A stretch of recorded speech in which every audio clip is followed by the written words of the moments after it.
Praise the Lord hallelujah. पुन्हा एकदा येशू दया channel सरांमध्ये सर्वांचं स्वागत असो. प्रियजनांनो, प्लीज येशू दया चॅनल सर्वांनी लाईक आणि सबस्क्राईब करा, की जेणेकरून जास्तीत जास्त लोकांना हा व्हिडिओ दाखवता येईल, जास्तीत जास्त आम्हाला मोठा व्हिडिओ करता येईल आणि प्रार्थना करतील. म्हणून प्रत्येकाने हा चॅनल येशू दया चॅनल सर्वांनी लाईक आणि सबस्क्राईब करा, की जेणेकरून देवाचा महान आणि मोठा गौरव होईल. देवाच्या गौरवार्थ प्रत्येकाने please Yeshu Daya channel Yeshu Daya Sagar channel सरांना लाईक आणि सबस्क्राईब करा.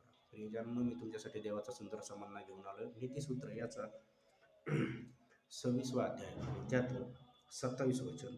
जो खाच जी जो खाच खणतो त्यात पडतो व जो धोंडा लोटतो त्यावर तो आपटात येतील. लबाड जीभ आपल्या घायाळ केलेल्या दोषाने करते व खुमखुमीत करणारे तोंड त्याचे नाश करते. जो प्रियजन नीतिसूत्रामध्ये अध्यायामध्ये स्पष्ट सांगितलं. नीतिसूत्र हे शोल्मन जो जो देवाचा सेवक होता, दाविदाचा पुत्र, यांनी लिहिलेलं आहे. प्रियजन जसं दाविदाने स्तोत्रसहित आलं, तसं नीतिसूत्र शोल्मनने लिहिली. तर स्तोत्रसहितामध्ये सांगतं वचन, प्रियजन जो खाच खणतो त्यात पडते. जे तुमच्यासाठी खाच खणतात, म्हणजे तुमच्यासाठी खड्डा करतात, तुमचं वाईट बघतात, त्याला तुम्ही तोंडाने बोलून वाईट नका करू. देवाचं वचन सांगतं त्याला क्षमा करा.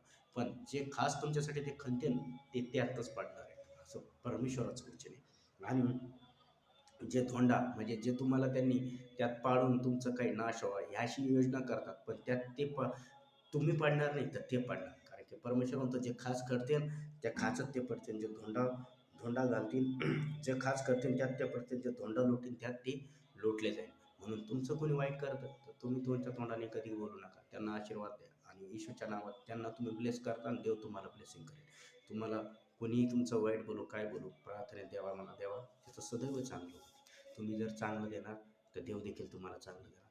कारण की परमेश्वर म्हणतो मी न्याय करणारा परमेश्वर आहे आणि तो तुमचा न्याय करेल आणि तो युगानुयुग सारखा आहे. तो येशू काल देखील चमत्कार करत होता, आज देखील होता. तो त्यावेळेस देखील न्याय करत होता आणि आज देखील करतो. म्हणून तो म्हणतो ते विधवा बाई रोज त्या राजाकडे यायची आणि म्हणायची त्या धनवान माणसाला माझा न्याय कर.